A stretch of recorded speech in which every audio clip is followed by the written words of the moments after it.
క్రీస్తునందు ప్రియమైన దేవుని బిడ్డలారా, ప్రియ సహోదరులారా, మీకందరికీ నా ప్రేమాభివందనములు తెలుపుతున్నాను.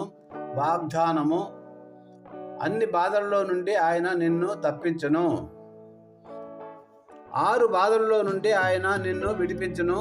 7 బాధలు కలిగినను నీకు ఏ కీడును కలుగదు. నీతిమంతుని కలుగు ఆపదలు అనేకములు, వాటన్నిటి నుండి దేవుడు వారిని విడిపించును.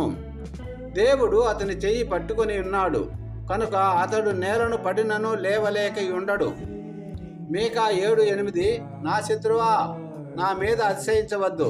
నేను క్రింద పడినను తిరిగి లేతును. నేను అంధకారమందు కూర్చున్నను, సజీవుడనై దేవుడు సృష్టికర్త అయిన దేవుడు నాకు వెలుగుగా ఉండును.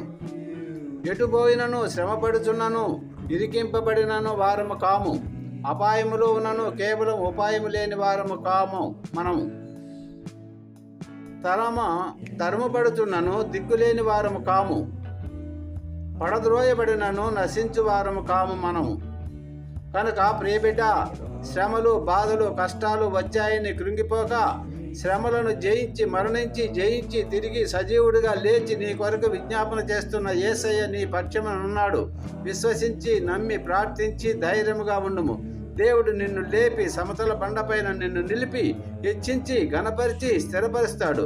అట్టి కృప దేవుడు మనకందరికీ అనుగ్రహించునుగాక. Amen. Amen. Thank you Jesus. God bless you all. దేవుడు మిమ్మల్ని, మీ కుటుంబాన్ని, మీ పిల్లలను బహుగా దీవించి ఆశీర్వదించును గాక. మీరు చేయు ప్రయత్నము సఫలీకృతము చేయును గాక. మీరు చేస్తున్న ఉద్యోగాలను దీవించి ఆశీర్వదించును గాక. మీరు చేస్తున్న బిజినెస్లు దీవించి ఆశీర్వదించును గాక.